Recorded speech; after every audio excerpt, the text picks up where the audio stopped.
कहानी की शुरुआत होती है मैग नाम की एक औरत को दिखाने से, जिसकी जल्द डिवोर्स होने वाली है। इसीलिए वो अपनी बेटी के साथ कोई नया घर ढूंढ रही थी, क्योंकि अब वो अपने हस्बैंड से अलग हो जाएगी। तो ये लोग साथ नहीं रह सकती थी। आज उसने कई सारे घर देखे थे जो उसे खास पसंद नहीं आए, तो इसीलिए अब डीलर उसे एक काफी अमीर आदमी का शानदार बड़ा सा घर दिखाता है, जिसमें हर तरह की सहूलत थी। पर क्योंकि वो अमीर आदमी मर चुका था, तो उसकी फैमिली ने ये घर बेचने के लिए लगा दिया था, जो भी कम ही पैसों में। इसलिए जैसे दोनों माँ बेटी अंदर गए, इन्हें घर काफी पसंद आया, इसलिए वो लोग यही घर लेने का फैसला करते हैं। घर की हर चीज मैग को काफी अच्छी लगी, पर जैसे डीलर उन्हें तीसरे फ्लोर पर लेकर गया, वहाँ एक चीज देखकर मैग काफी सोच पे पड़ गई। असल में यहाँ एक अजीब सा कमरा, जैसे कोई बंकर होता है, वो था, जिसे हम सेफ रूम या फिर लॉकर रूम भी कह सकते हैं, यानी किसी चीज को छुपाने के लिए इसका इस्तेमाल किया जाता है। अब मैग डीलर से पूछती है कि आखिर घर की मालिक ने ये कमरा किस मकसद के लिए बनाया होगा, जिस पर डीलर जवाब देता है कि जब घर का मालिक यहाँ पर रहा करता था, तो उसके पास बहुत सारे पैसे हुआ करते थे, तकरीबन कई मिलियन डॉलर्स। इसीलिए उसने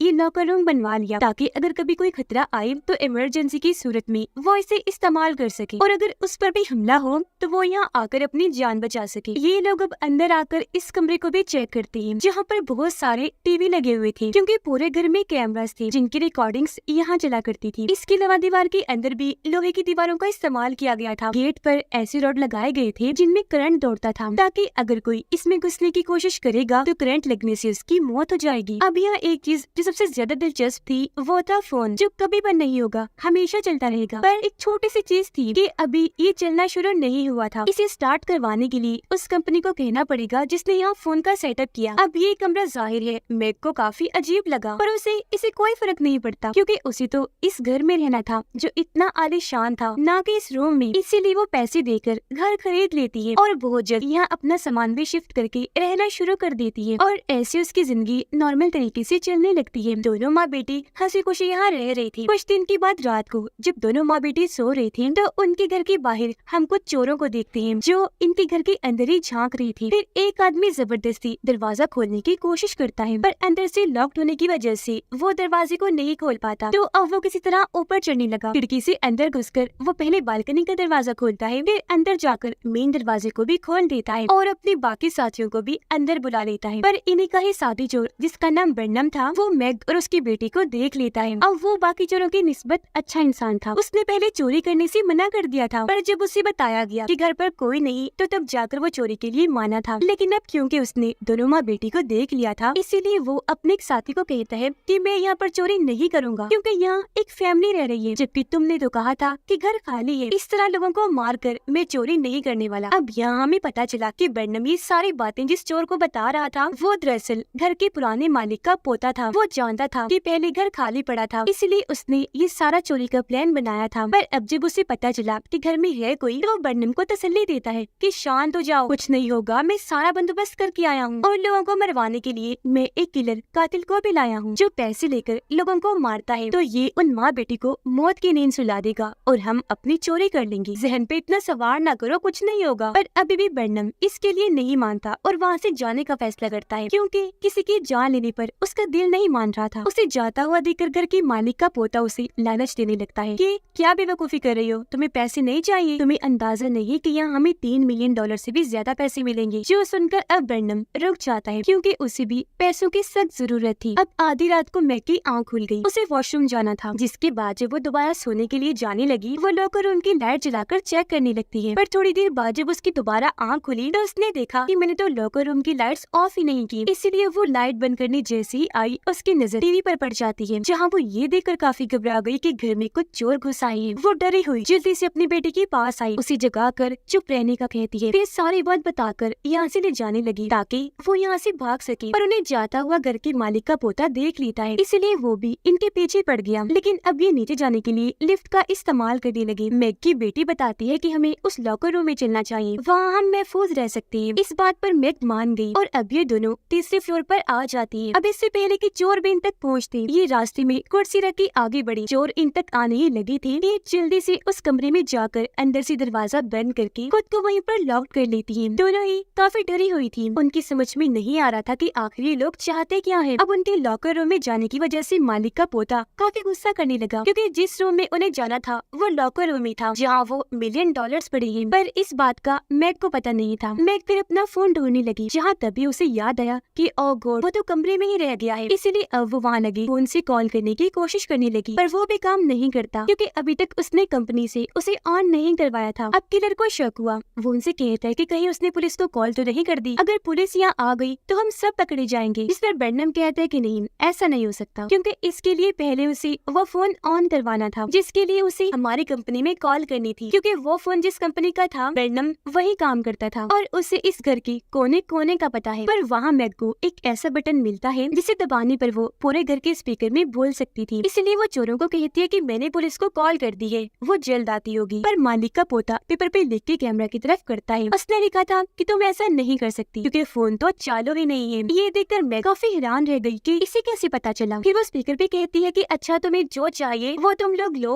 और फौरन यहाँ से निकल जाओ। जिस पर मालिक का पोता फिर लिख के बताता है कि जो हमें चाहिए वो तो उसी लॉकर रूम में है, तो तुम लोग वहाँ से निकल आओ, हम वादा करते हैं कि तुम्हें कुछ नहीं करेंगे। जिस पर मैग कहती है कि ऐसा तो नहीं हो सकता क्योंकि मुझे चोरों पर भरोसा नहीं, तुम लोग जब मर्जी तक खड़े रहो, मैं और मेरी बेटी तो यहाँ से बाहर नहीं आने वाले। अब ये सुनकर मालिक का पोता बेनम से कहता है कि तुम हमें ऐसा कोई रास्ता बताओ जिसके जरिए हम उस रूम में घुस सके। बेनम जवाब देता है कि भाई ऐसा कोई रास्ता नहीं है जिसके जरिए हम घुस सके, सिवाय अंदर से। जब तक कोई अंदर से ना खोले हम नहीं जा सकते। पर यह मालिक के पोते को एक आइडिया आया। वो उस रूम के फर्श को तोड़वाने लगा जिस पर वो रूम बना हुआ था जो यहाँ की छत थी, जो देखकर बेनम उसे कहता है कि तुम ये बेवकूफी कर रहे हो। सालों से मैंने इस तरह के कमरे देखे और इनके बारे में सुना, अगर इसे तोड़ना इतना ही आसान होता तो क्या लोग इसे अपने घरों पे बनवाते। उसकी बात ठीक भी थी क्योंकि जब ये पूरा फर्श तोड़ लेती है तो इन्हें उसके अंदर स्टील की दीवार दिख गई, जिससे भी ये तोड़ने की कोशिश तो करते हैं लेकिन तोड़ नहीं पाते। अब ये तोड़ने की आवाज उन दोनों ने भी सुन ली थी, जिस वजह से मैं घबरा रही थी। लेकिन उसकी बेटी समझाती है कि मोम, आपको डरने की कोई जरूरत नहीं है, जब तक हम इस रूम में हैं बिल्कुल महफूज है क्योंकि इसे डिजाइन ही इस तरह किया गया है। पर मालिक के पोते को फिर से एक फजूल सा आइडिया आया। वो कहता है कि हम उस कमरे में जाने वाली पाइप में जहरीली गैस छोड़ देते हैं, इससे होगा ये कि दम घुटने की वजह से वो दोनों बाहर आने पर मजबूर हो जाएंगे। सभी इस प्लान पर राजी हो गई। जल्दी जहरीली गैस का सिलेंडर लाते हैं और उसकी पाइप को रूम की पाइप से जोड़ देते हैं, जिसके कुछ ही देर बाद पूरे कमरे में गैस फैलना शुरू हो जाती है। पर तभी मैग की बेटी कमरे में पड़े हुए 2 बैग्स खोलती है जिसके अंदर जरूरत का बहुत सारा सामान था, जिनकी मदद से ये खुद को बचा सकती थी। इन्हें 2 फायर जैकेट्स मिलती है जिनकी मदद से ये आग से बच सकती है। मैग और उसकी बेटी इस जैकेट को पहन लेती है, जिसके बाद मैग उस पाइप में लाइटर से आग लगा देती है, जिससे वहाँ धमाका हुआ और मालिक के पोते का हाथ और मुंह जल जाता है। साथ ही वहाँ काफी चीजें भी गिरकर इधर उधर बिखर गई थी। अब इस सब की वजह से मालिक का पोता काफी गुस्सा हो जाता है क्योंकि उसका सारा प्लान उसी पे भारी पड़ गया। वो अपना कंट्रोल खोते हुए जोर जोर से चिल्लाने लगा कि भले मुझे पैसे मिले या ना मिले, लेकिन मैं तुम दोनों को नहीं छोड़ूंगा। अब मैग की बेटी उन बैग्स में से और चीजें ढूंढने लगी जहाँ पर उसे एक टॉर्च लाइट मिलती है। साथ ही रूम में एक बड़ा सा पाइप था जिसके सुराख से सामने वाला घर नजर आ रहा था। उस रास्ते के जरिए मैग की बेटी टॉर्च की लाइट को सामने वाले घर की तरफ मारती है, इस उम्मीद के साथ कि शायद वहाँ का मालिक हमें देख ले। ऐसा हुआ भी, घर का मालिक उठ गया, जिसे देखकर ये दोनों जोर जोर से चिल्लाने लगी। पर फासला और ये जगह तंग होने की वजह से वो इनकी आवाज नहीं सुन पाता। उसे ये नॉर्मल लाइट भी लगी,